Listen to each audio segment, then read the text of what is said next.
Estamos de regreso en Proyecto Puente, qué gusto que nos esté acompañando. Y antes de irnos a la mesa al tú por tú, le recordamos, este domingo habrá cobertura total de las elecciones desde Proyecto Puente con Bioproducciones y La Voz del Pitic 88.1 de su FM, cobertura total transmitiendo todo el día este domingo 2 de junio para que usted esté bien informado de lo que está pasando y las tendencias tanto a nivel estatal como a nivel nacional.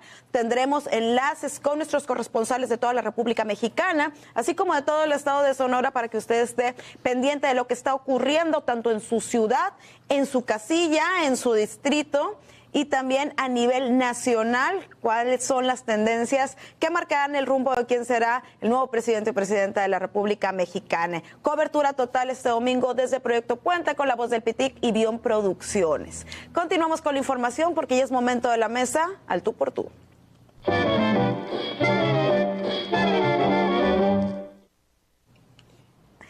Y damos la bienvenida a Sol Ángela Ochoa, periodista, y Alan Castro, a quienes saludamos Priscila con muchísimo gusto, porque hoy el tema es ¿qué se espera para la jornada electoral de este domingo? ¿Qué es lo que se espera para la jornada electoral de las elecciones más grandes de la historia de México? No sé quién quiere comenzar. Bueno, ¿cuáles son nuestras expectativas? Desde si la gente va a acudir a votar o no, hasta cuáles son las tendencias. Yo creo que ese es el primer reto. Buenos días, Priscila, encantado de saludarte a ti y a todo el auditorio Proyecto Puente. Y bueno, yo comenzaría diciendo que es muy importante la jornada electoral en el contexto de la campaña electoral. Un resultado electoral pues es multifactorial, influyen muchas cuestiones para tener, ganar o perder una elección. Uno de ellos es el día D, es decir, la jornada electoral.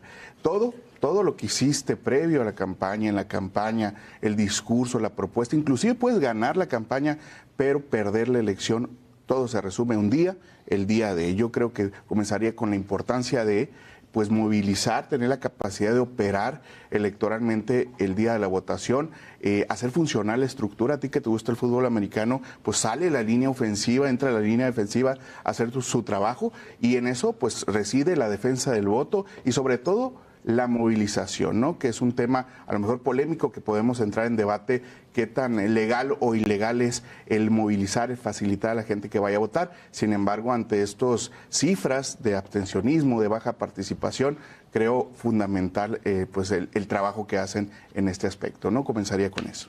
Bueno, sí, poner en énfasis que esta es una de las elecciones y tal vez la elección más importante que hemos tenido en nuestro país. Se renueva la presidencia de la República, lo que hace que el porcentaje de votación aumente, evidentemente a diferencia de los estados donde hay gobernaturas y no hay elecciones a la presidencia de la República. Se renuevan todo el Congreso federal, se renueva el Senado de la República, se renuevan los ayuntamientos de todo el país y así también como los congresos locales. Seguramente vamos a tener una jornada muy concurrida. Hay que recordar que a diferencia del 2018, en este 24, Morena gobierna muchísimos estados, ¿no? Es algo que antes no tenía y por ende podríamos intuir en que sí exista mayor movilización o mayor llamado al voto y que pueda incidir también en que exista una mayor participación del electorado el día de la jornada electoral. Yo creo que es importante no solamente la participación, sino que existen garantías de seguridad. He escuchado aquí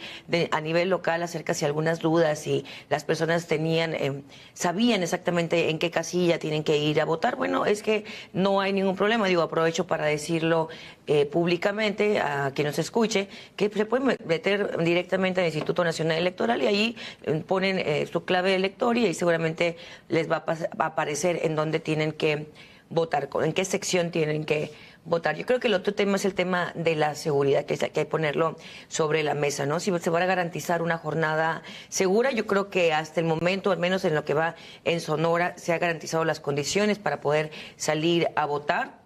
Creo que son algunos 2 municipios en los que han dicho el presidente del Instituto Estatal Electoral, Neri Ruiz, que tenían algunas complicaciones, pero en la mayoría, digamos, de las casillas van a ser instaladas en tiempo y en forma, ¿no? Así es, yo vislumbro una jornada electoral, Priscila, pues tranquila, porque a diferencia del contexto nacional que estamos viviendo, yo creo uno de los procesos electorales más violentos que hemos tenido en los últimos tiempos, Sonora se ha mantenido al margen, ¿no?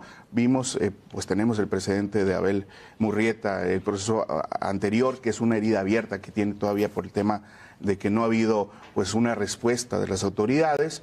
Si bien hay un proceso, todavía pues, no se ha cerrado de completo esta herida. Creo que va a haber los conatos de bronca habituales de una contienda electoral.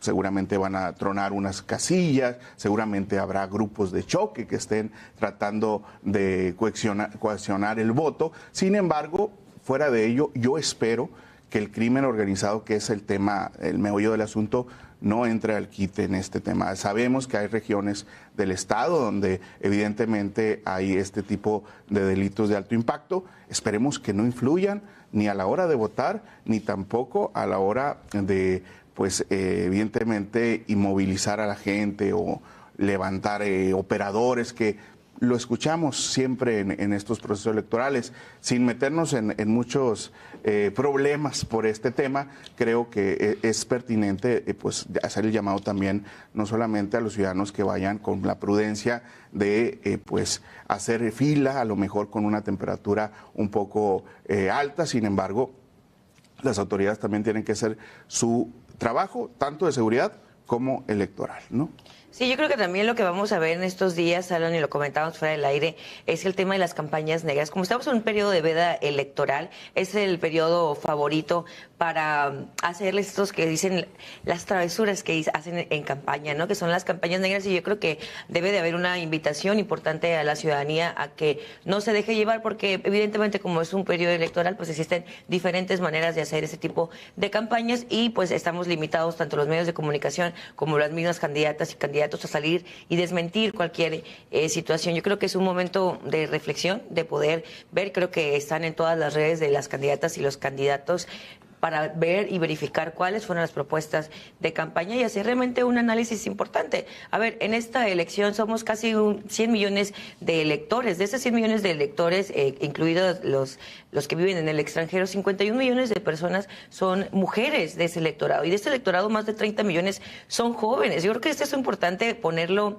y hablar de estos porcentajes, porque imagínense en un contexto determinado que saliesen a votar el 100% del padrón electoral, ¿cómo podrían cambiar digamos, el día de, ¿no? O cómo podríamos, si ellos quisieran un proyecto más joven, imagínate que votara el 30%, el 30 millones de jóvenes en este país. De esa importancia, o ese tamaño, es la importancia de salir a votar este 2 de junio, porque algunas veces como que no nos queda clara la ciudadanía. La mayoría de los ciudadanos y los ciudadanos pensamos, ¿para qué voy a ir a votar si de todas maneras hacen lo que quieren? Imagínate que el 100% del padrón electoral saliera a votar. Podríamos tener en 2 años una revocación de mandato si no nos gustase quien queda en la presidencia de la República. De ese tamaño es la importancia del voto y la participación que tenemos. Podríamos cambiar, quitar presidentes, quitar proyectos, castigar realmente algo cuando no se hace de manera correcta. Por eso yo creo que es importante darle el valor a este derecho que tenemos como ciudadanas, como ciudadanos, pero también reconocer que no nada más es un derecho, sino que es una obligación el poder salir a votar. Y además decir que son unas elecciones que posiblemente el resultado, como eran las encuestas, tengamos y estemos eligiendo a la primera presidenta del país. Desde 1821, que fue la independencia de México, ha habido 66 presidentes, todos hombres. Han pasado 66 presidentes entre interinos, constitucionales, sustitutos. Y este sería, o podría ser, no lo voy a dar por aseverado, porque todo esto es democracia, todo puede pasar, pero podría ser que hablemos de que por primera vez, después de 66 presidentes varones, tengamos una presidenta mujer en la silla presidencial de este país. Fíjate, Sol Ángel, doy lectura a comentario de Javier García, que como siempre se reporta en Proyecto Puente: si no votamos, luego no andemos de llorones. Y tiene mucho de cierto, ¿no? Porque es algo bastante común. Durante el sexenio mucha gente se queja, se vuelven activistas de sillón, activistas de redes sociales, pero faltando a lo elemental que es haber acudido a las urnas para elegir quién ganara. Fíjate que venimos de dos procesos extraordinarios. El 18 ya lo comentaba Sol Ángel, tuvimos el fenómeno de Andrés Manuel López Obrador y este voto de castigo que pudo cristalizar el efecto, el tsunami de Morena, ¿no? El voto de castigo de los partidos tradicionales. Del 18 al 21 caímos estrepitosamente en la participación, veníamos de pandemia, era otro contexto, 43% en Sonora, una cifra que no habíamos presentado desde hace muchos años, alarmante, y de ese 43%, aun cuando representa el 30% los jóvenes del padrón, solamente el 23% votó siendo joven, lo cual, pues aparte de la poco interés que hay, también hay que decirlo, hay una poco representatividad de la política, no hay vinculación de los partidos o los proyectos políticos con los jóvenes, y lo vemos en las boletas electorales, que es algo que hemos estado muy al pendiente. Solamente el 12.7% de los candidatos en Sonora este 2024 son jóvenes. Es decir, este mundo es de adultos, pues, ¿no? Sin embargo, creo que los jóvenes les han quedado de ver, ellos también tienen obviamente derechos y obligaciones, sin embargo, también vemos una desvinculación de la política, ¿no? Y sí, coincido contigo, hay que exigir cuentas, hay que participar, hay que mantenerse activos, pero también hay que llegar a esos espacios de decisión para hacer este tipo de acciones, Priscila. Así es, coincido contigo en el punto de que los jóvenes buscan también con quién sentirse identificados, ¿no? De cierto modo, a lo mejor en las propuestas, a lo mejor en las acciones que haya tomado un candidato durante el desarrollo de su campaña política y durante todo su proselitismo, y justo lo revisamos también en la mañana en un análisis que hubo ausencia de esos espacios. Sol Ángel.